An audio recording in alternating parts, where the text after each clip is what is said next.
yet today.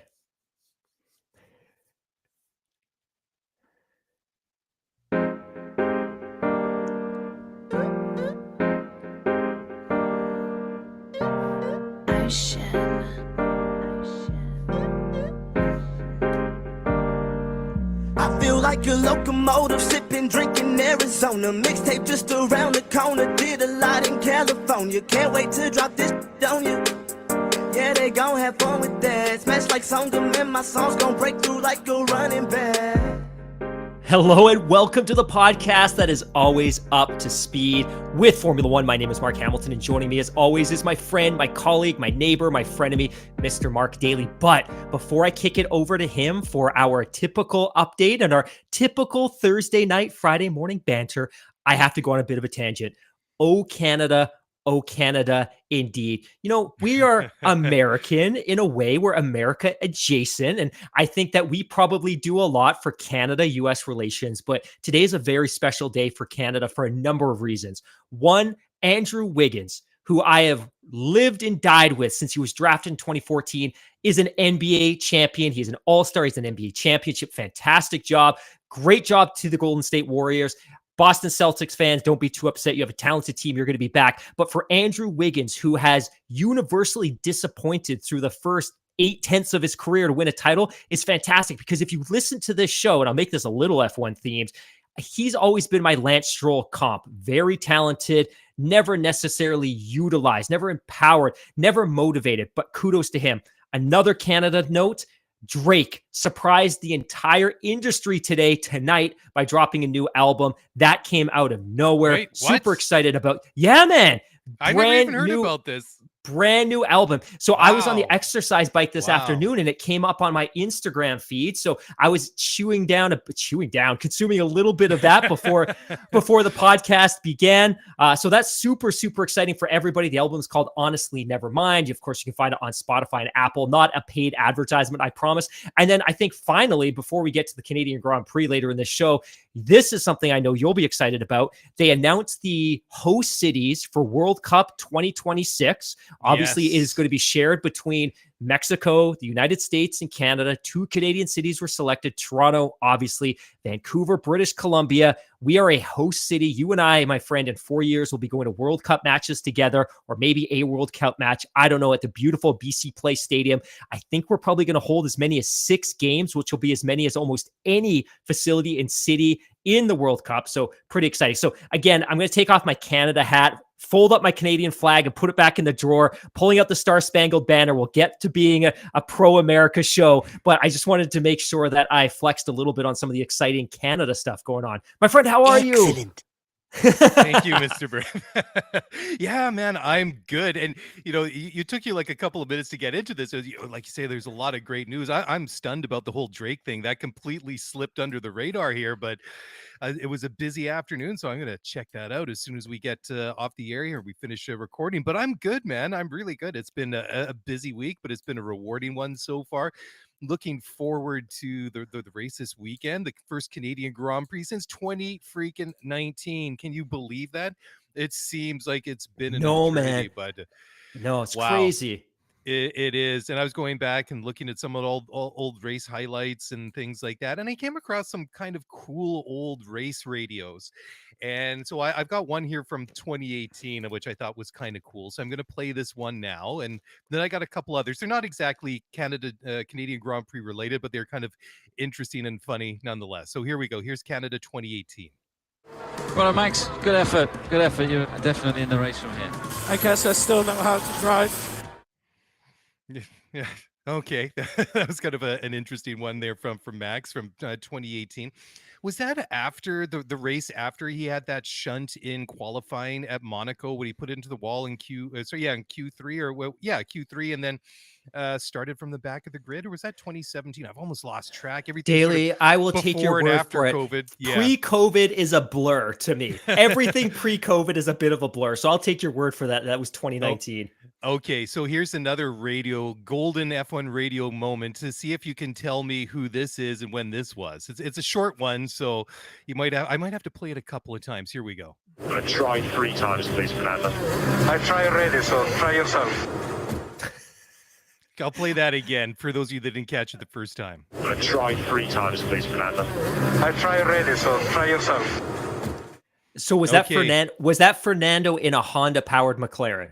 It was indeed. Okay, so that could conceivably be 15, 16, or 17? Yes, yeah.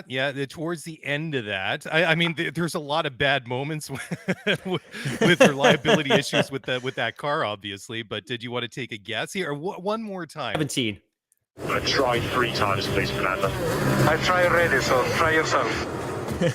That was at Sassy. Sassy. That was at the Russian Grand Prix when he pulled up to the starting grid with a box full of neutrals and the car just died. I think that was pretty much the Look at you coming with all these sound bites tonight. and then the absolute classic interview or F1 TV moment of all times. This one's a little bit longer. Here, let's check this one out. So this is Kimi Räikkönen and Martin Brundle going way back to 2006. On up there. Kimmy, you missed the presentation by Pele. Yeah. Will you get over it? Yeah, I was having a shit. Okay, thanks for that. Now, yeah, obviously you'll have a nice light car on the grid then. Well, there He you went go. with it. He went- yeah, there you go. Martin Brundle's taken a little bit of heat, for his pit walks over the last, I guess it's a U.S. Grand Prix last year and all that. But kudos to him. That's kind of a funny one. I mean, that's a bit of a cult Kimi moment going all the Totally. way back to. It's also a good reminder that Kimi didn't develop that personality later in his career, that it was there pretty much from the jump. Although that said 2006, he's already 5 years deep into his career. I know, right? I mean, that's kind of scary. I mean, I remember seeing him way back in 2001, which probably would have been his first or second year in Formula One, which I guess that would have been with Sauber back then before he Sauber. made the jump to McLaren, and then the rest is history. I mean, it was obvious right from the bat that that he was going to be a rock star. Anyways, we've kind of had a little bit of banter and back and forth here for a little bit longer than usual. So why don't we jump into the I guess the meat of the show now. So why don't we're a little bit behind. Well, no, I think we've actually been a little bit better at it the last couple of weeks. You have at least updating our F1 fantasy league. So why don't you take it away? Yeah, absolutely. So we did an update on Sunday when we did the race recap, and that was principally because it hadn't quite updated yet. But I think what we're beginning to see with the fantasy pool is those folks that didn't draft Charles Leclerc are starting to separate themselves from the pack. And that is not a diss. I am not slandering Charles Leclerc. That is more or less just a reflection of the fact that he hasn't been delivering points for a number of different reasons. So taking everyone through the top 10 this week. Number 1, Thaddeus F from the UK with 1,770 points. Number 2, Christopher N with 1,755 points. Number 3, also from the UK, Andrew T, 1,737 points. Number 4, Roland K, 1,718 points. Number 5, Hannibal M, 1,712 points. The highest ranking Canadian at number 6, Bradley P, 1,699 points. Number 7, also from the UK, there's a theme here. Marshall W, 1,698 points. Number 8, Duffy A, 1,684 points. Number 9, Matthew B, 1,683 points. And rounding out the top 10 is Adam J from Canada, 1,680 points. And just an observation here, despite the fact that the UK makes up about 15% of our listener base, based on some statistics that we shared last week, they are taking up about 60% of the top 10 on the fantasy pool. That's awesome. Well done, everybody. Okay, so now for another update, let's go over to the 2022 Formula One World Championship. On the driver's standings, we have Max Verstappen leading away with 150 points, leading his teammate Sergio Perez with 129. Charles Leclerc hanging on by the skin of his teeth at this point in third place with 116 points. George Russell from Mercedes, 99 points, almost into triple figures, which is a great performance in his first year with the Silver Arrows. Carlos Sainz fifth with 83 points. And then to round out the top six, because why not? We have to throw Lewis Hamilton in there.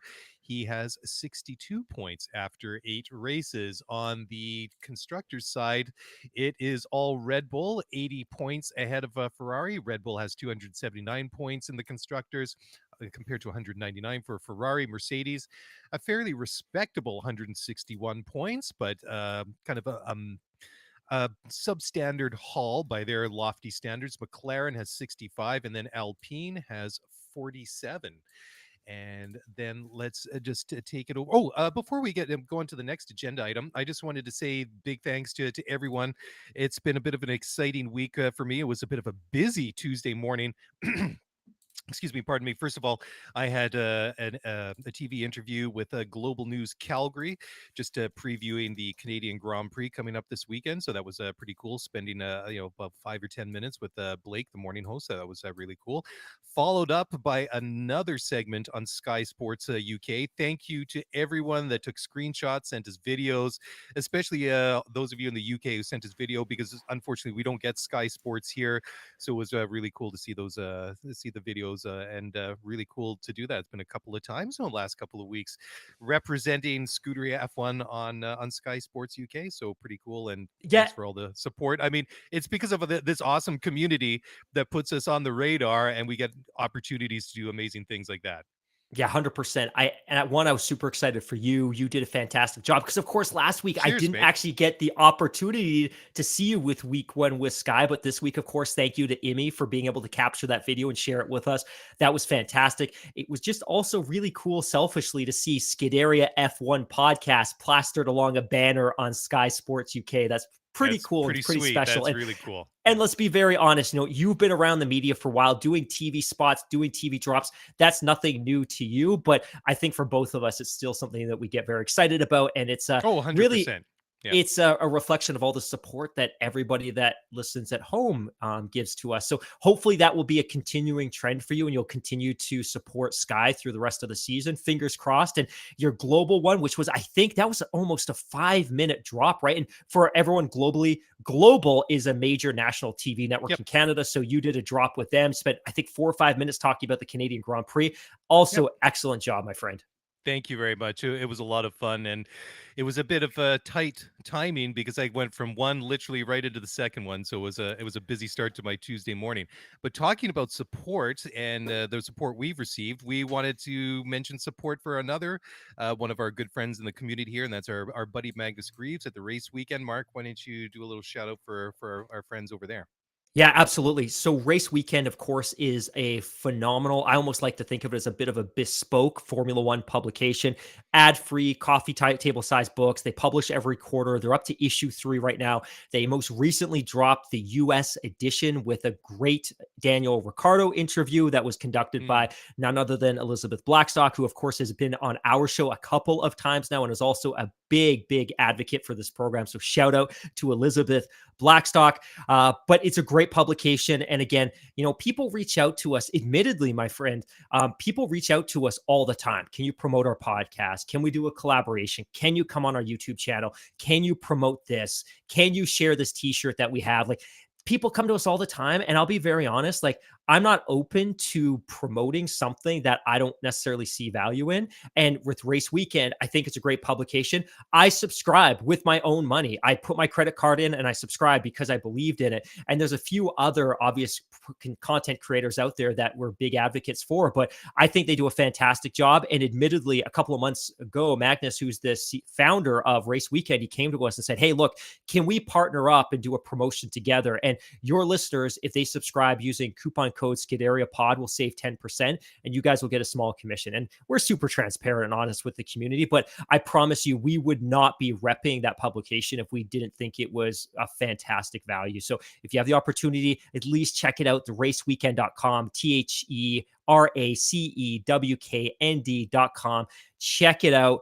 Fantastic quality, drops every quarter. It's a nice piece to have on your coffee table when you have friends over on a Sunday to watch the Grand Prix.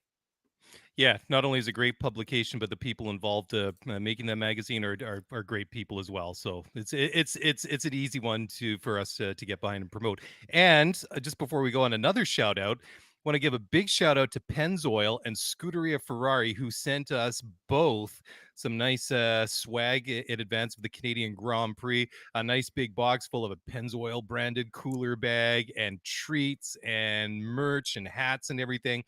But the pièce de résistance, the cherry on the top of that cake, was a 118 scale model of the 1000th Grand Prix anniversary Ferrari model rocked, or that with the livery that they rocked at Mugello in 2020, a Charles Leclerc 118 scale model. So that's sitting here in the studio with pride. That's a real cool one. So big thanks to the people at Scuderia and Ferrari and Pennzoil for that. Yeah, Cheers, guys. big shout out. My 118 scale model is currently on its way to a very special listener who will remain nameless because I want it to be a bit of a surprise, but it is currently on its way overseas. So big shout out to Pennzoil and Scuderia for Ferrari for hooking us up. I promise to our listeners at home, that does not mean we will become Ferrari homers. We made no such commitment to Ferrari when we are accepting these gifts, but again, in the spirit of transparency. They might want to retract that gifting of the swag after some of the comments that we made last weekend. Have they heard our podcast? I'm not so sure. Well, seeing that they didn't send a bunch of goons over here to forcefully remove the merchandise out of my house, maybe we're okay for the time being. But if some scary looking guys show up, then I'll let you know, and I'd appreciate the heads up if they come to your place first. Anyways, you had a couple. Just looking at the show notes here, you had a couple of really cool items here. Just some trivia or some cool stats. So why don't you yeah, 100%. And this is not research that I put together. I will be very honest. These are typically things I pick up surfing through Reddit late at night.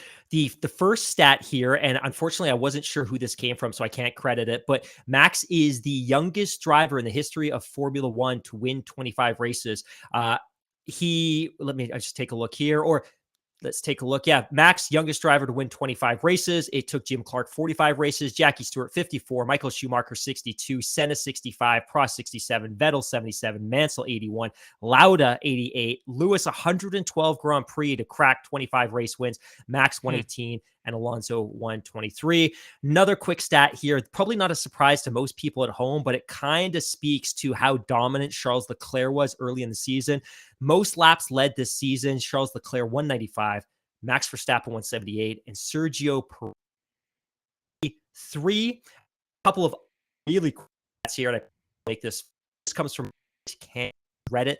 Stat of the week: only 3 Canadians have taken pole only 3 drivers have taken pole in Canada since 2007. That is ridiculous. So listen to this. Pole in 2007, LH, 08, LH, in 09, there was no race because Bernie was in a really, really aggressive dispute with the race organizers. In 10, it was Lewis. 11, 12, 13, it was Vettel. 14, it was Rosberg. 15, 16, 17, it was Lewis. And 18 and 19, it was Sebastian Vettel. So just to recap, since 2007, only 3 different drivers have scored a pole at the Canadian Grand Prix. Obviously, Nico is not going to do it this year. It's unlikely Lewis is going to do it, and it's very unlikely that Sebastian Vettel is going to do it. So we'll have only the 4th driver securing a pole at this track since 2007 in the next couple of days. That's actually a really interesting stat. I mean, you kind of look. I mean, obviously, 2011 to 2013 is peak Red Bull / Sebastian Vettel, right? I mean, that's when they were dominant, and then going into 2014, that's when Mercedes basically took over. That's the start of the Mercedes era. But then 2018, 2019, 2018 was obviously a very competitive year for Ferrari. 2019, obviously, First half. Yeah, a bit of an asterisk beside that one because they got sent to the naughty step after the end of that year for alleged irregularities, which we speculated at for what, like 2+ years now on this show. Yeah, I like to think of 2018, 2019 as the PED era for Ferrari, the performance enhancing drugs era, that we all knew something was going on, and it quietly came to an abrupt halt after a conversation between the FIA and Scuderia Ferrari. But to me, that's the PED era for that team. You know what? I'll go with that if you just kind of go with like that sort of blanket statement. But if you try drawing parallels between Barry Bonds and, and Sebastian Vettel, then yeah, I don't know if I would necessarily see the logic in that one. But Sometimes I just all try right, too hard to connect with our American audience. that's all good, my friend. Okay, so you had another stat here regarding DNF percentages. Oh yeah, I Who's that? Oh, missed this one.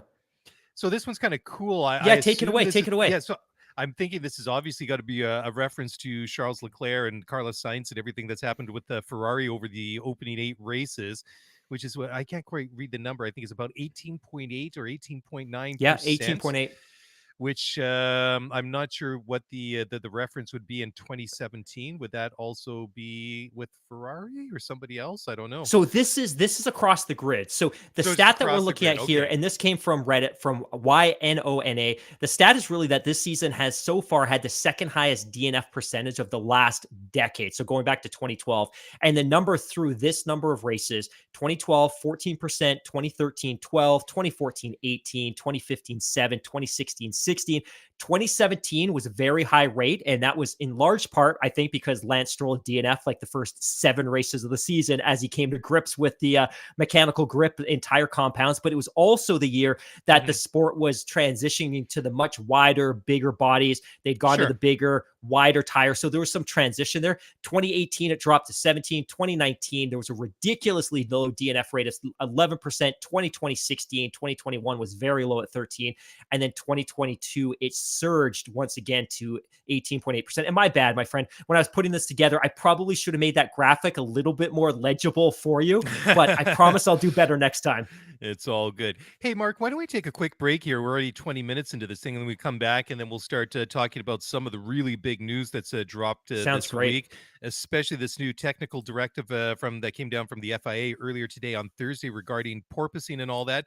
So we'll talk about that in just a few moments after we take a break for a message from our sponsors. So don't go away. We'll be right back.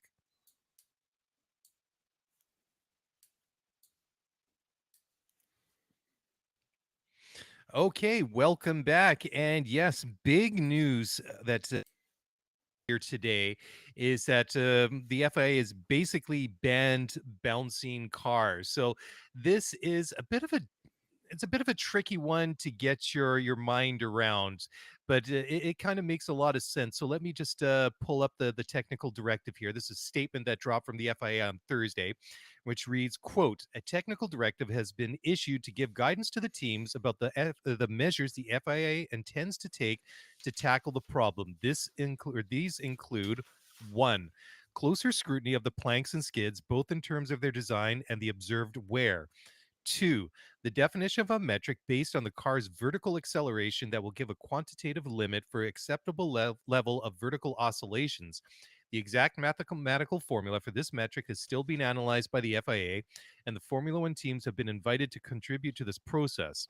In addition to these short term measures, the FIA will convene a technical meeting with the teams in order to define measures that will reduce the propensity of the cars to exhibit such phenomena in the medium term. End quote.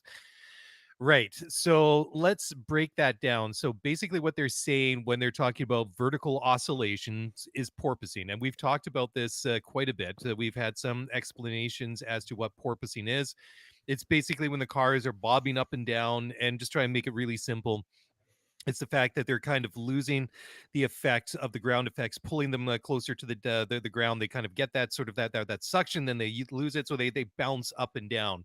So the vertical oscillations, obviously, the less vertical oscillation that you have, and the flatter that is going to kind of be. Think of it dropping like a small pebble into a pond. You get those really nice kind of like small kind of like low waves compared to like a big sawtooth jagged, really close together peaks and valleys, which would be some of the more violent examples of porpoising, which is obviously going to be a lot more punishing on a driver. I mean, if those oscillations are longer and there's not so much vertical displacement, it's going to be a little bit kinder on the driver's body. I mean, I think that image of Lewis Hamilton gingerly pulling himself out of the car and taking, a couple of minutes to actually extract himself out of the car is something that will stick with a lot of us for a long time.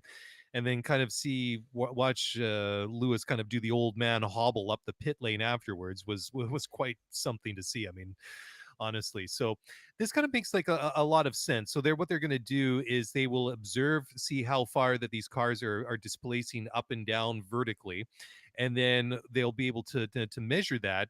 And then they're also looking at where the wear is. So on the both on the planks and the skids on the car. So basically anywhere where those components on the car come into contact with the track, because you're going to get some friction, you're going to get some damage, and basically with the wood plank, you're going to get like a little bit of like almost like a sandpaper effect.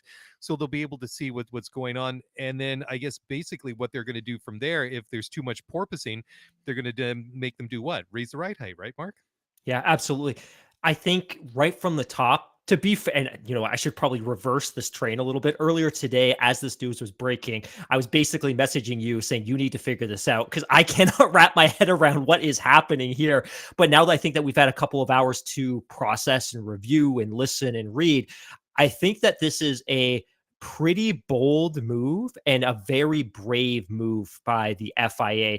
And I actually agree with it. And I actually very much agree with the way that they're operationalizing this technical directive. So they could have done this in a way that could have potentially flattened the field, but could also have punished the teams who were able to develop a car and engineer out the porpoising. And if you look at Red Bull, they have done an exceptional job engineering their car. This porpoising effect does not exist in the Red Bull garage. Sergio and of course Max are riding pretty comfortably in this year's Red Bull car. And I think it would have been horrifying from a competition perspective if they had implemented changes that would have negated the benefits of their engineering accomplishments. So first off, from the top, this is not going to necessarily negatively hinder Red Bull, and nor should it. Kudos to them. They've been able to excel based on the new regulations. I think where this is going to get really interesting is what is that measure or that metric that the FIA, and of course they haven't determined this. I think it's going to be a collaborative process over the next few hours going into free practice 3 after FP1 and FP2. It's going to be how are they going to work with the stakeholders, the teams, Formula One, and the rest of the governing body to determine how they measure that oscillation. So when you talk about vertical oscillation, you're basically talking about how much the car is bouncing. It's going to be really interesting to determine what their thresholds of allowance are. When is it safe? When is it okay? And when does it exceed a threshold that they deem to be safe for the drivers? So I think that's going to be interesting. And all of this is going to happen very, very quick. But ultimately, the teams that are going to be punished, and rightfully so, are those teams that weren't able to engineer this out of their configuration. Because what the FIA is basically going to say is, we are going to work with everybody, but we're ultimately going to dictate a safety threshold that you cannot bounce more than this. And if you bounce more than this, we are going to punish you. But what they're going to say is, we're going to tell you what your safe setup and what your safe configuration is, because we need to look out for the health and safety of the drivers. In a way, the FIA is saving the teams from themselves, and it's saving the drivers from themselves, because ultimately the teams, in the spirit of competition, are going to push their drivers to be as uncomfortable as possible to get maximum performance out of the car. So what we're going to see is teams like Ferrari, they could see a very real performance negation because they are going to be required to lift that car. Mercedes, they're going to be required to lift that car to get it into that tolerable threshold that's going to be dictated by the FIA. And of course, to your earlier point, there could be fierce penalties as a result of this. Now, I'm going to quickly read something here, and this is out of AMS, which is a big motorsports journal in Germany. This is a translation, so it may not be totally accurate, but it does a pretty good job of setting up what this means. And I quote, "Once the FIA has determined a safe setup, quote unquote, for each individual car, ground clearance, spring rates and damper settings, and aerodynamic configuration may not be changed." So the FIA is going to work with Formula One and the teams to dictate what that safe setup is for these cars. The only exceptions will be if the team actually wants to set it even higher, which would make it even less bouncy and even more comfortable for the drivers. If there's weather changes, if there's adjustments of cooling requirements, tire pressures, and front wing setup. If a competitor wishes to return to a previously used setup, they must first prove to the FIA that these setups meet the safety criteria.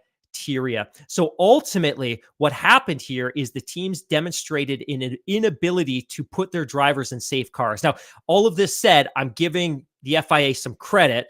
But at the end of the day, it was the FIA in collaboration with Formula One that came up with the regulations that led to this porpoising issue to begin with. So there's still some blame to be shared around. Now, for 2023, phenomena such as bouncing or porpoising will be ruled out entirely. So the regulations for 2023 are going to be significantly altered to engineer out the likelihood or possibility of this happening again. So all of this said, I think this is going to bring a lot of the teams in the field closer together, but it's going to create some very real separation in the championship. That if Ferrari is going to have to sacrifice some of that top end performance to get their porpoising under control, we're just creating an environment where Red Bull, again, deservedly so, could run away with this championship very quickly.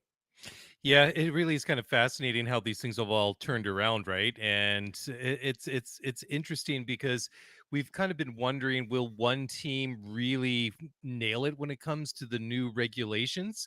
And I guess we've just been so used to over the past all basically decade that team would be Mercedes.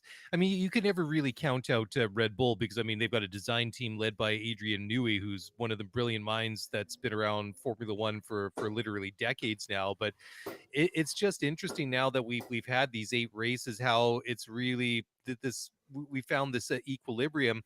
But what really fascinates me is that when it comes to solving this problem of porpoising, which is sort of kind of gone and then come back, it sort of pops up, I guess, depending on which track it is.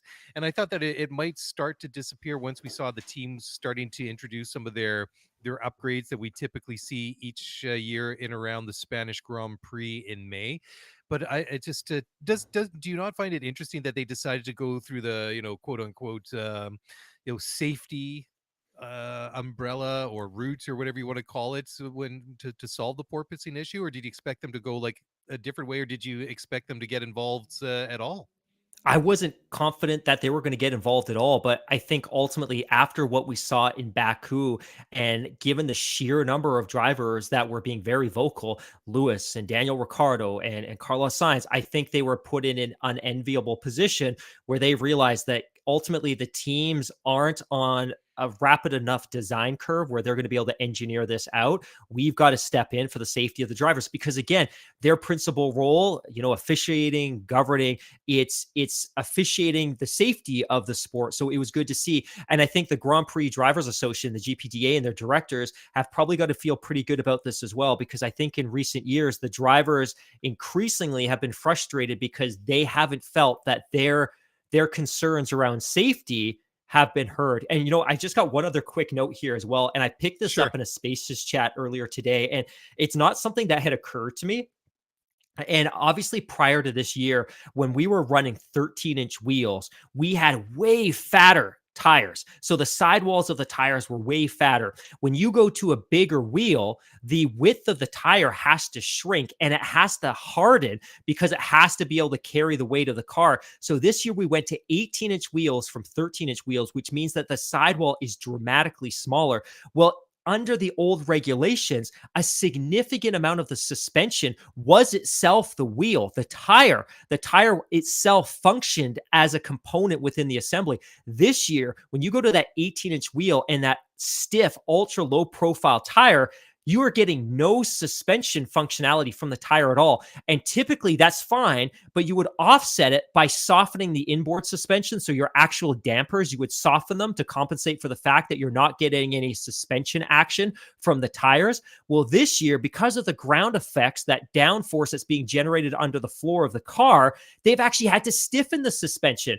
So there's been this whole slew of different things that have led to it. It's not just the ground effects. It's not just that we're generating downforce from the underside of the car, but it's the fact that we've gutted the sidewall of these tires and we're getting no suspension from those. And then furthermore, to ensure that we're generating downforce under the cars and to keep the ride height where you want it, we've stiffened the inboard suspension significantly. So it's been this perfect storm of different things that have led to this outcome. Yeah, that's really interesting. I never even thought of that before, but that's a great observation wherever that came from, and rightfully so.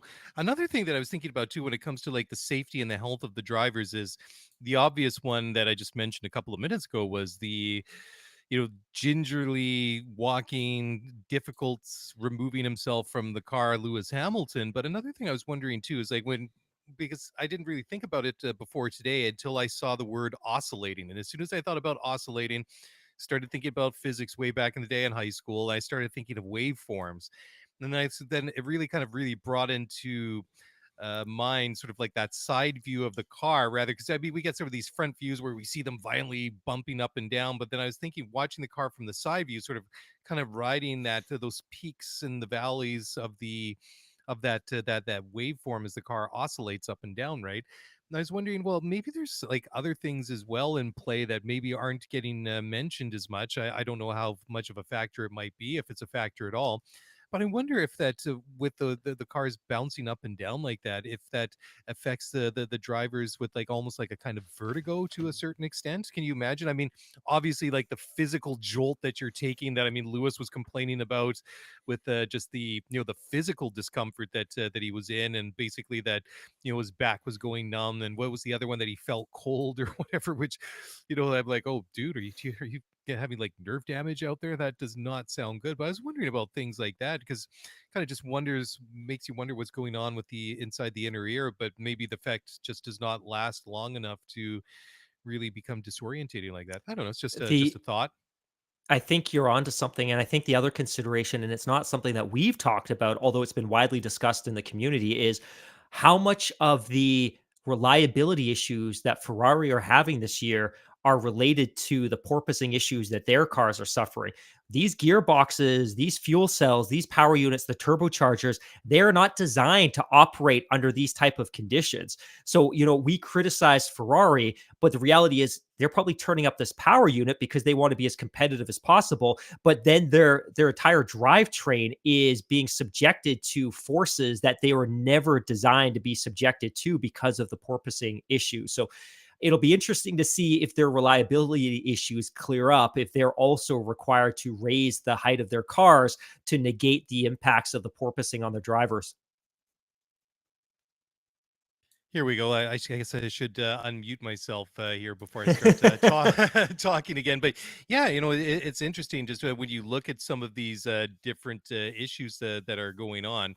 Those are just a couple more. I'm sorry, I was just a little bit distracted there because while you're talking, I was just trying to see if I could pull something up here because we just had something drop in the live chat that is certainly worthy of checking out. And that was from SHT, who says Charles Leclerc to take a 10-place grid penalty after Ferrari are taking new power units and turbo in his car. So I'll take a look here, see if I can verify anything else Yeah, somewhere that should else. be power Because, unit number 3 and yep, turbocharger number 4. So you are allowed, teams, drivers, cars are allowed to have 3 power units. So third won't result in a penalty, but the fourth turbocharger will. And when we were on with Tim last week, we were talking about the fact that they may try to Frankenstein a power unit together using a turbo, either a TC1 or TC2. yep.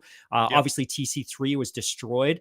TC4 is now the option, which means that that's a 10 grid place penalty. But even more alarming, I think, than that is that if they're now on power unit 3, how quickly are they going to have to take a grid penalty by introducing power unit number 4 in the next 4 or 5 races? Yeah, so we'll keep an eye out here while we're recording the rest of the show and see if anything else pops up here. I'm not seeing anything immediately, but that doesn't mean that it might be breaking news at the moment. So, hey, why don't we take another quick break here? When we come back, we'll pick it up on the other side. There's still plenty to talk about. And I don't know why, but I seem to have a story in here that is not in English. So we'll go on to something that is a little bit easier to read in the notes. And we'll do that in just a moment. So don't go away. We'll be right back.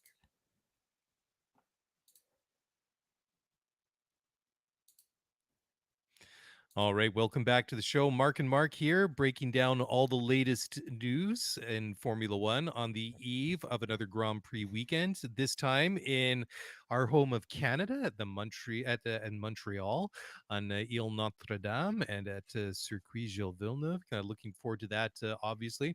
So another big piece of news that dropped this week, and this one, just the term involved is really blowing my mind here, but Melbourne, the home of the Australian Grand Prix, and has been for a good number of years now, has signed an extension to keep hosting Formula One, hosting the Grand Prix there until 2035. And this also guarantees them 5 opening slots to the Formula One calendar during that time. Mark, this is a massive, massive deal. We've seen circuits get extensions for 2 years, 3 years, 4 years, 5 years. This is huge. This is like a decade and a half extension. This is crazy. Yeah, 100%. And I got to say, if I am Canada right now, if I am Bell, which is the telecommunications company that organizes that race, I am having these exact same conversations with Liberty, because if I do not lock up my Grand Prix long term, I may very well lose it. I think what is most juicy about this entire line of conversation is it wasn't necessarily that Melbourne was competing with another country to retain the Grand Prix. They were competing with Sydney, apparently. And you and I talked about this just before Christmas. Sydney put in a fierce bid to steal the Grand Prix away from Melbourne, who of course stole it away from Adelaide all those years ago back in the early 90s. Yep. But as far as I'm concerned, Melbourne is a stunningly gorgeous city, a fantastic host with a very good track. Sydney, presumably, reportedly, would have been a temporary street circuit in the downtown core near the harbor, but Sydney very desperately tried to steal it away. And there's some saltiness from the Melbourne organizers. And I'd like to read you a quick quote, or a couple of quick quotes here, if I can find them. One of the quotes here is actually from, let me just see if I can dig this up. I'm a terrible podcaster, my friend. Let me dig this up. Well, that's okay. I mean, I started talking here like for like the last 2 years during COVID. I hardly ever muted my mic during Teams meetings and Zoom sessions. And last 2 weeks when we've been recording here in our virtual studio, I've done it like 2 weeks in a row now. So shame on me. I guess, I'm getting lazy, or I've gotten out of the whole Zoom thing now that things have kind of gone back to normal. By the way, what you just did there, thank you. For listeners at home, that is filler. That is Mark filling the air as I'm desperately trying to find the quote that I should have had highlighted. But listen to this quote here. So this quote is from Premier Piretet. So everyone listening in Australia is going to be furious with me. But his quote regarding the fact, and of course he represents the state in which Sydney is situated, but his quote following the announcement that Melbourne was going to secure this race through 2035 was this: "It's a loss for F1 that the race is going to be in Melbourne. That is all I can say," he said. "It's going to be a really disappointing event for years to come until it comes to its rightful place in Sydney." Formula One is a global event, and we are truly Australia's only global city. So I think in time they will work that out. Good luck to Melbourne. Wow. So to me, great news to Sydney. It makes total economic sense that you want to lock this in now, because you're going to get a bit of a discount as opposed to waiting a year or 2 or 3 years. It also guarantees that you're not going to be competing with another country. But there is some bitterness, some saltiness within the country of Australia. And it's alarming, some of those comments, to be perfectly honest. So if anyone in Australia wants to reach out and share a little bit more context about this, of course, the state in which Melbourne is situated is absolutely I would say the bedrock of motorsports. It hosts MotoGP. They've hosted the Formula One event at Albert Park in Melbourne for many, many years. So good news. I think it's a lot of money, but it's probably a great deal relative to what it's going to cost to host a Formula One race in 5 years from now.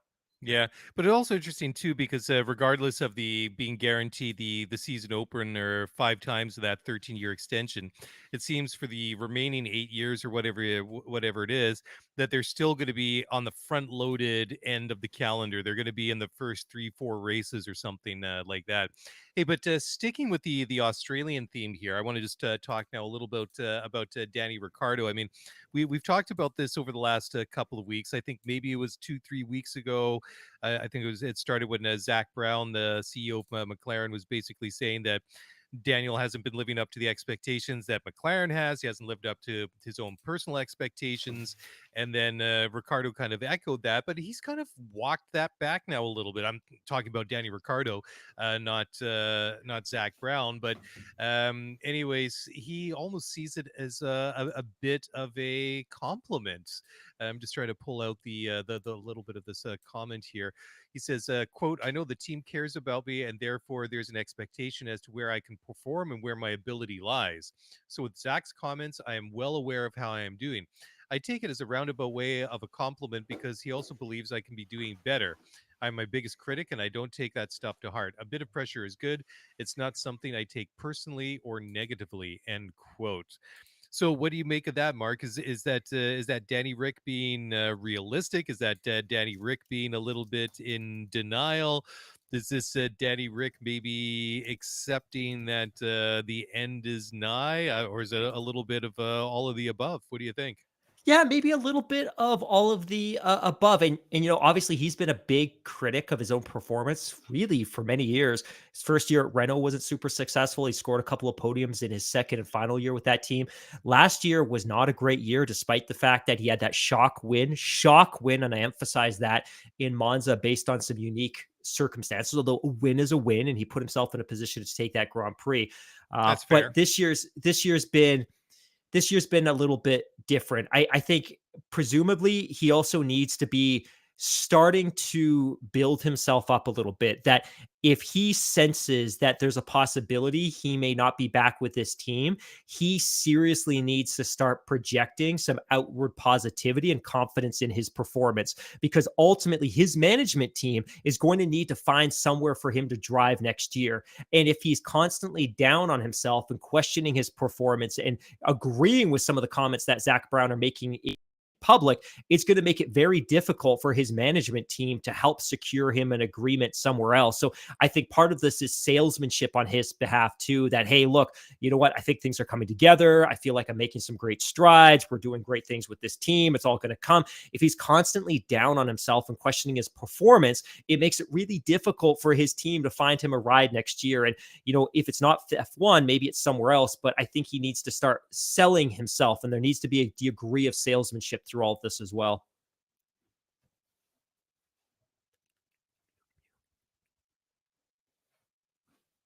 My friend, you're muted. Oh man, it's good. It's going to be a long night. Here we go. You see me talking, and the lips are moving, but no sound is coming out. So that's I guess depending on your point of view, that might not be a bad thing. But hey, just pour egg on my face tonight. But it's kind of moving along, sticking with this theme. Oscar Piastri is apparently closing in on a deal that would see him land with Williams starting in 2023. We've been sort of speculating what might happen at Williams for next year. I think that Alex Albon is going to be back unless something drastic happens there. But we've been speculating about our boy Nicholas Latifi, Nicky being a Canadian driver from Toronto. Has not been a great season for him so far. I had it written down somewhere in my notes. I think that his best result this year, I think it was like 15th or 16th, not really. Yeah, his best result is 16th this year. And, he's just not been, looking good out there, sadly. So I think that if anybody's under pressure, not that Williams is out there to win races, but certainly when you compare him to what Alex Albon is doing, and that delta between the teammates, it's just it's not a good place right now for Nick Latifi, that's for sure. Yeah, I completely agree. Ultimately, Oscar, the young driver, is effectively a product of the Alpine system. The challenge for Alpine is that Alonso's all but confirmed for 2023 and Ocon's under contract until the end of 2024. So they have nowhere to put him. This could be a couple of things. It could be a signal of a loan deal, which is, hey, look, we're effectively going to loan him to Williams, start letting him get some reps at the Formula One level, and then migrate him back over to Alpine presumably when Fernando Alonso decides to retire. And I think we would all expect that maybe that would be in the next 2 or 3 years, or it could potentially be the sign of something much bigger and collaborative. And by that, I mean, it could ultimately be a power unit partnership between Renault, Alpine, and the Williams team. And obviously Williams been partnered with Mercedes now since 2014. Obviously they had quite a bit of success in 2014. They scored a couple of podiums right through 2016. They had that podium in 2017 in Baku, but they have been a disaster since then. With all due respect to that fluke luck podium that George Russell got last year at Spa, this has been a woefully uncompetitive team. And I think the reality is Mercedes feeds a lot of teams on the grid. Alpine, Renault feeds no teams on the grid aside from their factory team. And I think they would be very happy to have a customer team. And I think Williams would be very happy to be the sole customer team of somebody like Williams. So the speculation, again, this has been reported, but goodness knows where the source is coming from, where these stories are coming from. But the story is that Piastri could come with a power unit deal. So it could be that they land an Alpine driver because they could effectively become an Alpine team, which I think would be very exciting and inject some really great storylines into the 2023 campaign. The other story that has been gaining a lot of traction recently, and again, there are no substantive sources for this, but ultimately that Latifi would be replaced as soon as the British Grand Prix, meaning that he would get the opportunity to drive in one Canadian Grand Prix. Of course, the British Grand Prix is a fast follow, but that he would be gone, replaced by Oscar by that. So Oscar is ready to go. He's obviously got significant sim time based on the 2022 calendar. I don't know that that's necessarily going to happen. I think it could be quite disruptive to the team, but I think if you're Williams, and every constructor's point matters because you need to cash in on prize money at the end of the season, and Latifi is delivering 0 points and 0 top 10 performances while his teammate has delivered a couple of them. What is the risk in swapping that driver out? And I think the risk is probably less what would happen on the track, because I think it's fair to assume that Oscar would perform at least at par with what Nicky's done, and it would give him the opportunity to get some reps to build on for the rest of his career. I think the big piece is that team is still fairly dependent on some big sponsors, including Safina, that come part and parcel to having Nicky in that car. And if the team's okay with the disruption of potentially losing those sponsors mid-season, maybe that's a move that they could ultimately do. So what we know, Oscar probably going to go there next year, possibly a power unit switch. Maybe that driver swap happens sooner than next year. Yeah, it'd be kind of interesting to see if that happens or not. I mean, Williams and Renault is obviously a partnership that has had success in the past. I'm looking at a 118 diecast model of Damon Hill's Williams, and that was a Renault power going back to 1996, the FW18, I think that was. But hopefully, if they do partner up with Renault again, they're a little bit more successful going back to a historic engine supplier than Honda was with the McLaren. Just saying, just putting it out there. But yeah, it's interesting too, because Piastri is a name that's been floating out there for a little while. I mean, his name was bandied about quite a bit this time last year when the whole silly season kind of kicked up and started getting going in earnest about who might go where. And there was talk at that point that he might drop into a seat somewhere in Formula One. Obviously, that didn't happen. I mean, another guy whose name was thrown around this time was Nick de Vries. Obviously, that didn't happen either. But that, I guess the big difference is, fast forward a year, is like you say, is that perhaps if Piastri does get a drive with Williams, that he's going to bring the Renault power units with him. So we'll follow this story and see how it develops in the weeks and months, or perhaps days ahead. Okay, so let's go on to the next one. Okay, so Sebastian Vettel, 4-time world champion, has thrown out there, or at least put out some ideas of a possible salary cap, or perhaps his version thereof. So why don't you take this one away, Mark? There's a quote here from Sebastian Vettel that I think is pretty agreeable, and I quote, and this is from planetf1.com, who's quoting the race. But Sebastian says it's just a funny coincidence that it's the first time that teams can make money with racing in Formula One, and then something like the salary cap for drivers pops up, said Vettel. Just thinking, isn't it funny? It's interesting if you follow where it's coming from this proposal. Obviously, we have a budget cap now, which pushes the model towards earnings for all of the teams. I think maybe they should be capped in terms of having certain fixed earnings, and everything beyond that should go to a certain pool to do great things with it and have a positive global impact. I can imagine the response will be that that topic will disappear. So I'll leave it to you. So basically, what he's saying here is that for the first time in history, Formula One teams collectively are controlling their spending, which means that if you have a cost cap of $135 million, which is what it's going to be next year, you add on $20 or $30 million for drivers and some of those executive salaries, say $150 million.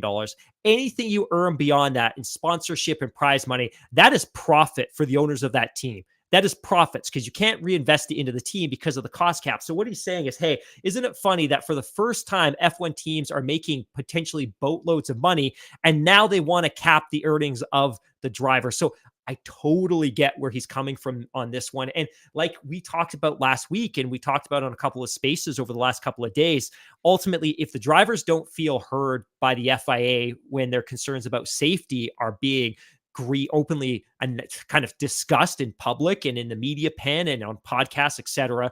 And furthermore, they feel that their salaries are being limited by a cost cap that isn't necessary, given the fact that teams are earning significant amounts of money. Maybe there's an opportunity for them to come together and organize a little bit, especially since at the end of the day, they are the ones that are putting their lives at risk every single time they get into a car. And I get it. It's a choice, but ultimately they're the ones that are risking their lives, not the technical director, not the team principal, no one else in that organization. So I kind of agree with him. Now, I have a bit of an alternative take or alternative rant on Seb Vettel, but kind of want to hear your thoughts on his quote here as well. Yeah, well, I think I'm just going to sort of like maybe build on that, because you just mentioned the whole putting their lives at risk thing. And that kind of leads into nicely to a quote that I found here from Madeline Coleman in an article on SI.com. And Max had to say at the Friday press conference, quote, "I think no one really knows where it's going to go. But from my side, it's completely wrong, because I think at the moment F1 is becoming more and more popular and everyone is making more and more money, including the teams, Formula One. Everyone is benefiting. So why should the drivers, with their IP rights and everything, be capped? Drivers who actually bring the show and put their lives at risk, because we do eventually. So for me, it's completely wrong. But also, not only for that, because in all the junior categories, if you see how many of those drivers have a sponsor or a backer who eventually will have a certain percentage of their income in potentially Formula One or whatever, I think that is going to limit that a lot, because we'll never get their return in money if you get a cap," end quote. So a little bit of an alternative view from Max. And then Valtteri Bottas, the Alfa Romeo driver, had to say, quote, "I'm sure no driver is voting for the salary cap because we feel like we earn a decent amount from doing what we do, risking our life and working as hard as we can and actually being the center of the show," end quote. And then Lando basically parroted what Max had to say, saying, quote, "It's difficult enough to get into Formula One at all. So as soon as you have the backing where you have an investor as a driver, they obviously want their money back at some point, and you're going to have to do that. If it gets capped and so on, it's much harder and will interest people much less to ever invest in young drivers and to invest into people having chances to get into Formula One in the first place," end quote. So I think those are some very interesting comments from those three drivers, especially the last one there from Lando, sort of really bringing up that financial perspective of it, which, honestly, I never really looked at it that way, that, sponsorship money or backers or whatever kind of see it as a bit of an investment to back the right driver and get them into Formula One, where there's a potential to obviously make a lot of money. But it's like anything else, right? Some of them, they're not just doing it just for the love. Well, I mean, they're doing it for, I'm sure for the enjoyment as well, but it's also a business thing as well. So they're going to want to get their money back plus a little bit on top at some point. the concept of a salary cap is such a North American idea, and it makes sense, and it works for the NFL, and it works for the NHL, and it works for the NBA. I think for a lot of our European listeners, it's probably a very foreign concept. Like we don't cap in European football. We don't cap the earnings collectively of any given team like we do in North America. And I think Yeah. the threat for the sport is not only could you see the drivers organize to resist this concept, but also if we're Formula One and we give these drivers exponential amounts of exposure and all of a sudden we cap their earnings, what's to stop a NASCAR team from scooping in and offering them a big guaranteed contract for 3 or 4 years? What's to stop a sassy IndyCar team coming over and starting to scoop up some of these talent? Like, I think it could be a very problematic move. Now, before we move on to the next topic, just while we're discussing Sebastian Vettel, I wanted to share a little, I don't know if it's an anecdote or just kind of an observation, but he has been, especially since his transition away from Ferrari, which I think is probably from a culture perspective, pretty uniform and pretty fierce, and probably doesn't allow a significant amount of personal expression. One of the things that Sebastian's been really great at since he exited the Scuderia is expressing himself and advocating for social causes that he believes in. And I've been all for it, and I've celebrated it and I've cheered him on.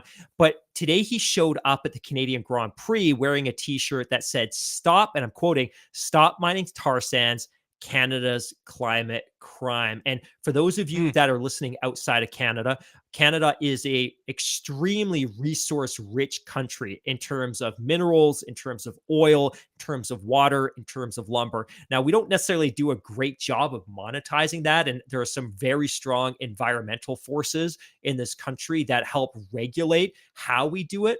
But one of the things that our economy has relied on pretty heavily in recent decades is the oil patch. When we talk about the oil patch, there is a broad section of Canada, particularly in Alberta, where we have a significant amount of oil. Now, our oil has to be extracted in a very different manner than it would be in the Persian Gulf, the Arabian Gulf, the Gulf of Mexico. We can't simply drill into the ground and suck it out.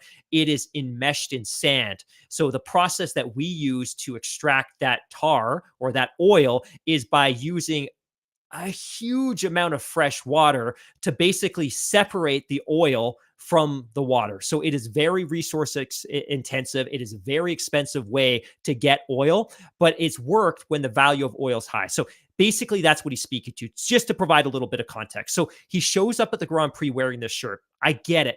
But I think the challenge for me here is, while I've been a big advocate of all of his social causes, this one rubs me the wrong way, partly because it hits home a little bit, but furthermore, because he's walking around the pit, the garage, wearing a t-shirt emblazoned with the word Aramco. My friend, if you are going to take a stand against the extraction of oil in Canada, you don't get to draw a line in the sand, pun intended, and say, hey, I'm going to criticize oil extraction in this case, but I am going to turn a blind eye to the fact that my chief and principal sponsor for the team that pays my salary is also a petroleum producer. And again, this isn't a criticism of what's happening in Canada. I want to stay away from that. This isn't a criticism of Aramco, because unfortunately, the world is still very much dependent on petroleum products, and hopefully there's a future where we can lessen that dependency. But I just find it very hypocritical of Seb that he's taking a stand against the resource extraction in Canada,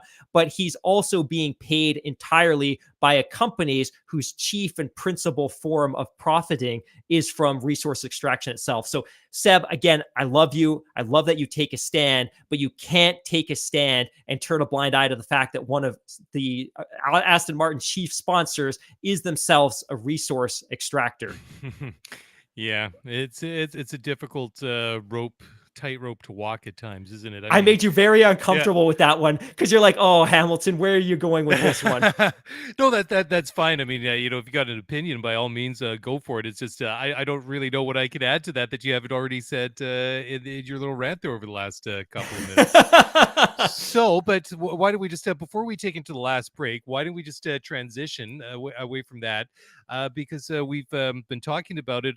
This story's popped up a number of times over the last number of weeks and months, and that's possibly about Formula One returning to South Africa to Kyalami. And apparently, this is getting much closer to actually happening. And according to Formula One CEO Stefano Domenicali, that, well, apparently he flew straight from Baku to South Africa to have talks about going back there. And they could be on the schedule as early as next year, which is a bit of a mind blower. I am extremely excited for this track. And admittedly, I didn't know a lot about it until the topic began surfacing last year, the year before, as a possibility. We talked about this previously, that Kyalami has been significantly reworked, and the current owner has invested a significant amount of money bringing it to FIA grade 1 standards. It looks exceptional. I haven't raced it myself because I don't have iRacer, but I've watched plenty of videos on YouTube of people who have captured their iRacer sessions on this track, and it looks exceptional. So just from a racing performance or a racing perspective, I think this would add tremendous value to the calendar. Getting a Grand Prix onto the African continent is also a huge win, I think, for the sport. It helps cement F1 as the truly global mega sport amongst global mega sports. And I think culturally, it's a really, really good thing too. I think the only downside to this is you got to start looking at what the calendar is going to be next year. And it's kind of like the silly season for the calendar. Like, we know Canada's going to be there. We know Austin's going to be there. Miami. We know Vegas is going to be there.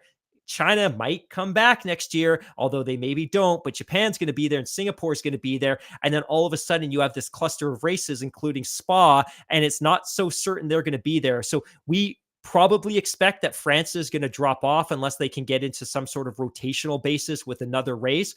But there's now a very strong possibility that Spa, despite the fact that they've invested significant amounts of money installing new grandstands and smoothing out some of the more dangerous corners in this offseason, this could be the last year for Spa because there may simply not be room for them on the calendar. And there's a couple of stories recently that spoke to the fact that regionally, Formula One is now satisfied with Zandvoort, that Zandvoort can function as kind of the F1's regional representative. That Zandvoort, again, it's a great track. It's near a fairly dense metropolitan space. Spa isn't. Spa is difficult to get to. There isn't a lot of accommodation. There's little ways of monetizing that event beyond simply the ticket sales. Zandvoort, on the other hand, is close to a metropolitan area. There's great mass transit. There's tons of accommodation. There's ways to monetize that event. So Kyalami, I want to see it. I think it's going to be fantastic. It's just unfortunate that it's likely going to come at the expense of Spa. Yeah, I mean, you really outlined all the sort of the pros and the cons and all the things that that are kind of working against Spa at the moment. But if you look at it, I mean, even with the new grandstands and everything that they have there, and despite it being the one of the, if not the longest circuit on the calendar, it only has room for about 70,000 spectators, which it's a lot of people. But if you put it in context, they put in like, what is it, 130, 150,000 people in at Silverstone on the the race day on for the British Grand Prix. And that's pretty impressive because Silverstone isn't, exactly accessible compared to some of these other places. I mean, Zandvoort is great because it's right there. It's on the coast, like you say. I mean, it's in very close to a dense metropolitan area. It's super easy to get to by transit. I mean, heck, people even ride their bikes there, which is a very Dutch thing to do. But yeah, so I mean, there's a lot of things going for it. But like you say, and the monetization part of it, that apart from selling tickets, there's not a lot that they can do for Spa, which would be really disappointing because I love Spa. It is one of the classic Formula One tracks. It's a great race, but unfortunately it is kind of like out in the middle of nowhere, which is a big knock against it, unfortunately. Nate Saunders, F1 associate editor for ESPN, writes, with Kyalami, F1 would officially hit the limit of 24 races that were outlined in the Concord Agreement. So the Concord Agreement in 2020 was the most recent agreement between the FIA, the teams, and Formula One. They all agreed that they would be cool with having up to 24 races on a calendar. So again, when people start sympathizing with teams and mechanics, oh, there's too many races, the teams agreed to this because they know it injects more value into the championship and they could take home more prize money. But what he says here is that next year we could potentially hit that limit. Kyalami would join next year as a new race, along with Las Vegas, which is of course a new race. Qatar, that was on the calendar in 2021, was only there as an interim race to help fill in the calendar, but it joins officially in 2023. Of course, it is taking a step away from the championship this year because they're hosting the World Cup. But that year, we are already going to see 3 new races. So we hit the cap, and some of the races that we're going to be seeing this year will no longer be a part of the championship. Yeah, cool. All right. Well, let's take one final break. We'll come back and we'll start previewing the Canadian Grand Prix, which gets underway for once, not in a couple of hours, as it usually is whenever we sit down to record, but we'll get underway tomorrow with the FP1. Anyways, one final break. Don't go away. We'll be back in just a moment.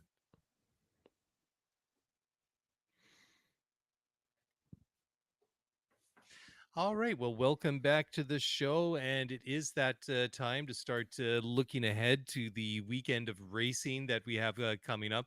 And I'm really excited for Canada. I mean, even though it is in Montreal, which is on the other side of the country, it's cool to be able to sit down in the middle of the day, watch it in real time, and know that this is happening right here, right now. Because I'll be honest, I find it very, very difficult to get up at 5 a.m, especially on a Sunday, to watch the races live. But any that hit North America, South America, obviously, and some of the Asian races, especially some of the night races, the way that the timing works out, will go very, very late on a Saturday evening or even into the early hours of Sunday morning, which for someone like me who's a night person, I stay up till very, very late hours on a weekend, especially. That's just fine to me. I have no problem doing that, but I can even power through and pull an all-nighter if I want to, but I couldn't. I'm just not a morning person. But anyhow, I've digressed enough.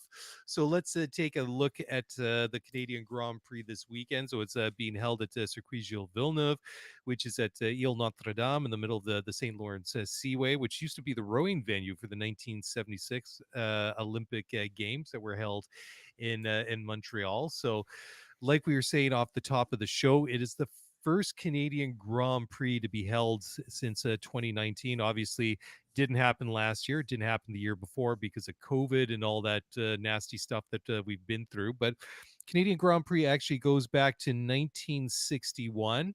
We've been in Montreal since 1978. And before that, it was at Mosport, which is southwest of Toronto, I think by about I don't know, I think it was about 70, 80 kilometers, something like that. And then it was also at Mont Tremblant, which is about 150 kilometers to the northwest of Montreal. So it's really cool. I think Montreal's a great track. It's got some iconic corners on there.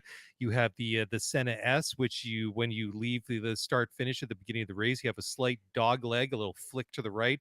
Then they bring it back hard left, then hard right, and it's a bit narrow there. So there's always a little bit of a drama. And then you have the very, very iconic and aptly named Wall of Champions, which is this bit of concrete wall that's just at the beginning of the start finish straight, because they come down the back straight to where the pit entrance is. And then they go into the chicane, which is a right left combo.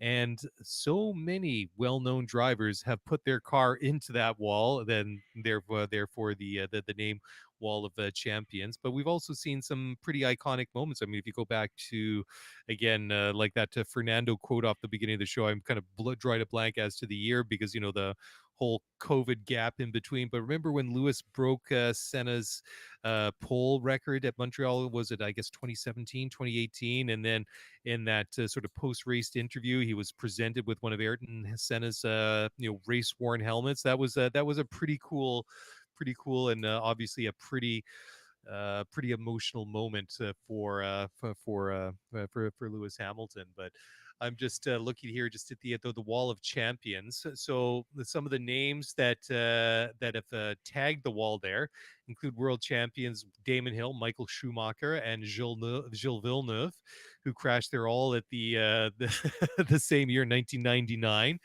when the wall was rather inconveniently or unfortunately painted with the slogan "Welcome to Quebec."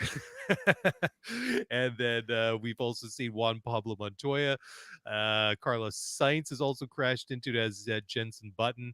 And then even Sebastian Vettel tagged the wall there in 2011. So the list is long and distinguished. There's some very well-known names in there. But some stats now about the track itself. Let me just grab my notes here. It is 4.36 kilometers or 2.71 miles. It's a 70-lap race. And the lap record was set by Valtteri Bottas back in 2019. It was a 113.078. So going back to 2019, the starting grid, row one, was Sebastian Vettel on pole, followed by Lewis Hamilton, Charles Leclerc, Danny Ricciardo was outside of row two. Then you have Pierre Gasly and Valtteri Bottas in row three, Nico Hulkenberg and Lando Norris on row four, and then row five was Carlos Sainz and Kevin Magnussen. And then in the race itself, you had Lewis Hamilton, Sebastian Vettel, and Charles Leclerc on the podium. Then rounding out the top 10, you had Valtteri Bottas, Max Verstappen, Danny Ricciardo, who was then with Renault, his teammate Nico Hulkenberg, Lance Stroll in the Racing Point, popping into P9, and then you had Danny Kvyat in the Toro Rosso, rounding out the top 10. And then you remember back in 2019, maybe this is pushing memories again, pre-COVID, but that was the year that when Sebastian was leading the race, he went off the track, went onto the grass, and then came back on and was given a 5-second penalty because he was ruled by the stewards to have re-entered the track somewhat dangerously and compromised the safety of Lewis Hamilton. And that's ultimately what really influenced the race. But looking back to 2019, and I know 3 years and one pandemic in between the last two runnings of this running and the previous running of the Canadian Grand Prix is a long time, considering we've gone from 13 to 18 inch wheels and everything like that, and completely new cars. But in 19, we had a one-stop race. The front runners all pitted about lap 26 to 33. For some of them, that pushed a little bit further. Most of them started on the medians, and then after their pit stops, went on the hard tires for a longer second stint. The only exception to basically everyone, when I looked at the lap charts and the pit stops, Max went the other way around. He went long on his opening stint on the hard tires and then went to the mediums later in the race. Did it really pay off? Well, he only finished P5, so there you go.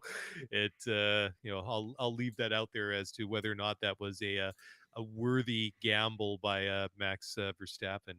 And then I think I have one more stat here. So the total race distance is just 305.25 kilometers. So, Mark, what are we looking for this weekend at this race? Is this a make or break race for Ferrari's season? If not this weekend, that conversation is going to be had really, really soon, depending, I think, maybe on what happens this weekend in Montreal. Yeah, I definitely want to touch on that a little bit, but I kind of want to color the weekend for those that have maybe never been to Montreal before. So, to contextualize this a little bit more, in a lot of ways, Montreal is Canada's Melbourne, where in Australia you have Sydney, which is the big dominant kind of national capital, and then you have Melbourne, which is an You just also didn't compare Sydney to Toronto and didn't say it out loud, did you? I did.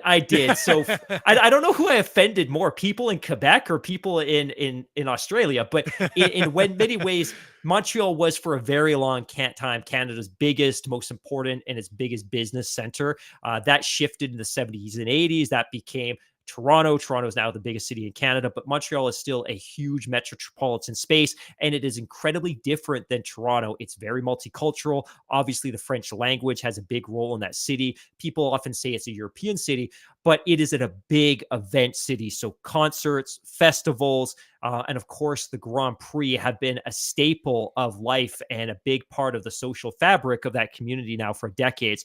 The event has been hosted in Montreal itself since 1978. The only exception was 2009, when, of course, there was a bitter dispute between Bernie and the race organizers about what they were going to pay to continue hosting this event. It was under threat a couple of years ago until the organizers spent several $100 million investing in the track and the garages and things like that. But the city itself is this event like nothing else. And we had a lot of listeners reach out this week as they've been arriving in Montreal. And of course, when you get to Montreal, you go downtown, you check in your hotel, and you hit St. Catharines, which is kind of the big commercial boulevard. And everywhere they go, restaurants, department stores, there's nothing but F1 memorabilia and signage everywhere. I think that's one of the biggest takeaways that a lot of these folks have had when they get to Montreal is how much the city embraces it. And that's possible because the event is downtown. And I think races like Montreal in a lot of ways are the future of what Liberty sees Formula One being, which are these hybrid or dedicated tracks that are located near or central to a city core. That Spa, that's kind of the history. That is the past of Formula One. And places like obviously the new Qatar track, which is going to be downtown on the Corniche, and of course Miami, which is in a kind of a built-up metropolitan space and relatively close to the city center. Montreal, which is downtown. Melbourne, which is downtown. That's kind of the future of Formula One. This track is exactly that. It is a big party, and people start celebrating midweek. So I know based on what our listeners have been telling us, a lot of them have been arriving Tuesday and Wednesday and partying already. Now, in terms of what to expect this weekend, they've had torrential rain so far. It has been an absolute swimming pool at the track. It's expected to clear up. It's not going to be particularly warm this weekend, but I think for me, some of the big storylines are going to be, and they're very different. So when I was building out the outline for this podcast, I had built it up what you just said, which is Mercedes going to be able to make some incremental improvements? Is Ferrari going to be able to recover some of those points? There's an 80-point deficit now. Is Red Bull going to struggle, or are they going to continue to build on that advantage? I think the storyline now is, will Red Bull potentially wrap up the championship? And I don't like making predictions because I'm terrible at it. But if the FIA introduces TD039, which is the technical directive that you and I were talking about earlier, this could put Ferrari and Mercedes at a very significant disadvantage. It is not going to impact Red Bull, and Red Bull is already kind of leading the pack in terms of the development of their car and the quality of their drivers. This could be a weekend where they basically put a pretty significant nail in the coffin of Ferrari's championship hopes. That Ferrari have cost themselves tremendously with bad strategy, with bad pit stops and reliability.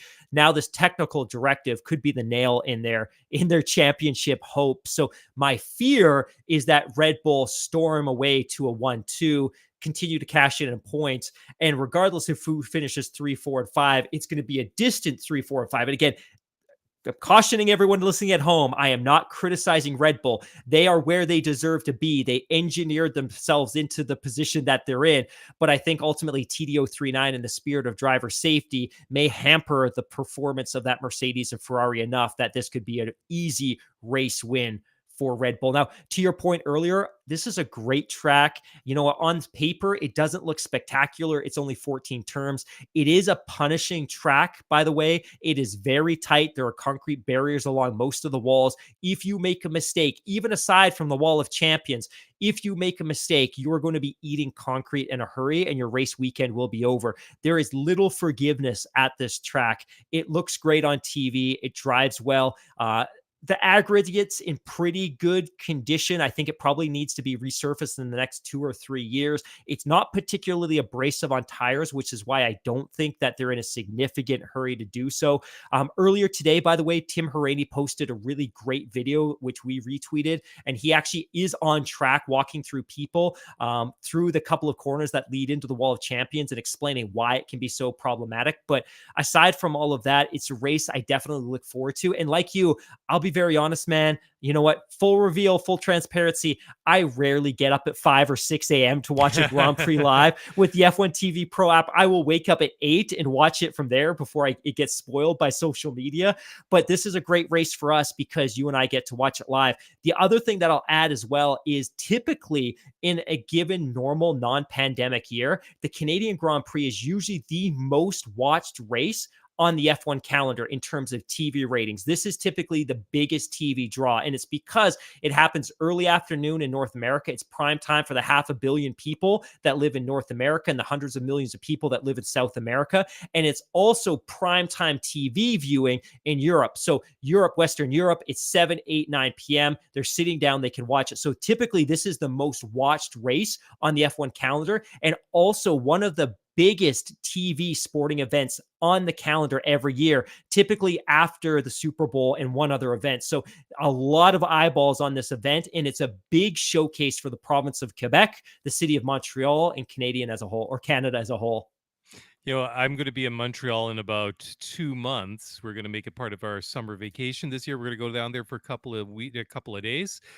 Unfortunately, the Formula One circus will be long gone since then, but certainly it's going to be a lot of fun to watch it this weekend. And one thing I did forget to mention is that Pirelli's bringing the softest tire compounds in their range to the race this weekend. They're bringing the C3 hard, C4 mediums, and the C5 soft. So yeah, I really have the feel that this is going to be a make or break weekend for Ferrari, but at this point it's a little bit hard to kind of really kind of nail that down, make a prediction, because a lot of this is just purely speculation. I mean, we're sitting here late on Thursday evening recording this podcast, so by the time that this drops and gets into everybody's feed on Friday morning, something completely different might have transpired. What with this TD that came out earlier today.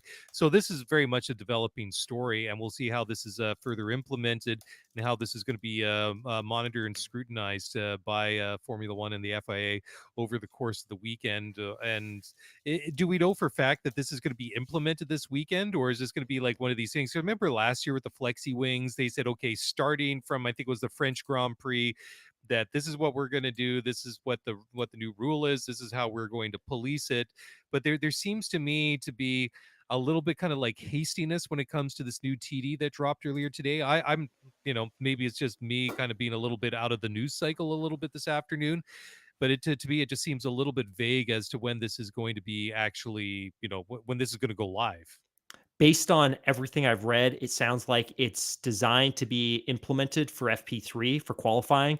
So I think whatever analysis and telemetry the FIA is going to be looking at will happen in FP1 and FP2. So again, this is just me expanding or extrapolating based on the things I've read and the comments that I've seen. But to me, it seems like FP1 and FP2 will present the FIA with the data, the telemetry that they need to establish the metrics that will ultimately dictate the configurations that the teams run on FP3 and qualifying to ensure the safety of the driver and to limit the amount of porpoising that we have seen. Again, that could change, right? Like ultimately, maybe the FIA doesn't see the data that they're hoping to see to make those decisions, but I think their hope is to implement this as quickly as possible. Now, that said, there's a lot of stakeholders involved because the teams need to be involved, the sport needs to be involved, and the FIA needs to be involved. And somehow they need to bring all of this together in the next 36 hours because they need to accomplish it before FP3. And now for everyone listening at home, by the time you hear this,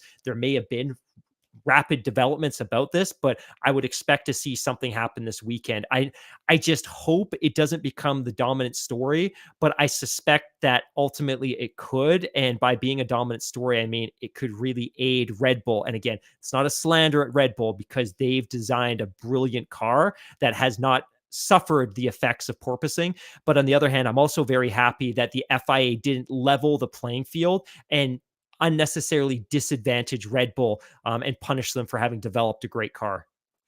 Yeah, I just wanted to also circle back. I kind of missed it in my show notes easier, but there was some quotes from Christian Horner, the team principal over at Red Bull, who had to say, quote, where he was asked when, what they could do to get rid of porpoising. He basically echoed a bunch of things that Tim said on the show last Sunday night. And he said, quote, they can obviously stick a thicker plank on the car if they wanted. And the easiest thing is obviously you can raise the car, end quote. Then he also went on to say, quote, you have a choice where you run your car, don't you?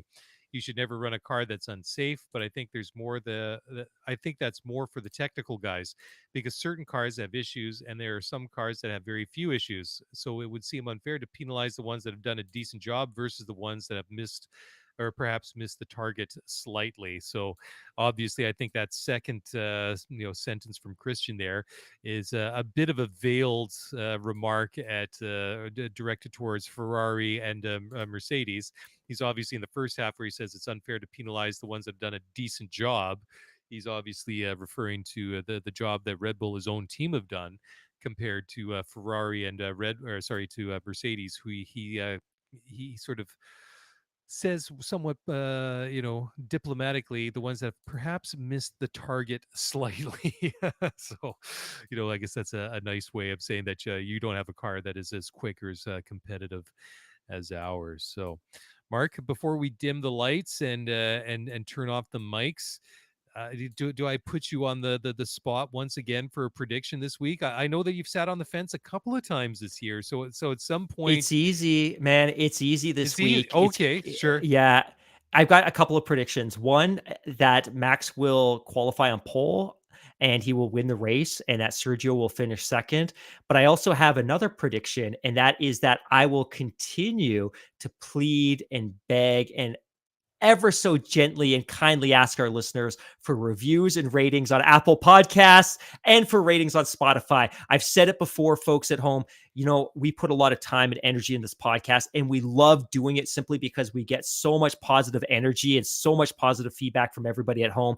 But if you have the opportunity, it means so much to us, not just personally, but it means so much to the promotion of the show. So if you listen to your podcast on Apple Podcasts, if you could do us a huge favor, a review and a rating, we would be honored. And likewise, if you listen to Spotify, you can't leave a review, but you can absolutely leave us a 5-star rating. That would be amazing. So those are my predictions. 1, Max will win the race. Sergio finished number 2, and hopefully next week we'll get a ton of fantastic new reviews.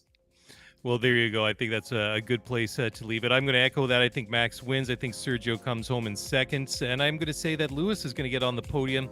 The 7-time world champion has won 7 times in Montreal at the Canadian Grand Prix over the years. So why don't we show Lewis a little bit of love, a little bit of, success. Wish him a bit of success going into this one. Anyways, that's it for us. If you want to get in touch, by all means do so on Twitter at ScooteryF1Pod or on email at scooteryf1pod@gmail.com. That's it. That's a wrap. Enjoy the Grand Prix. We'll be back on Sunday night. Until then, bye for now.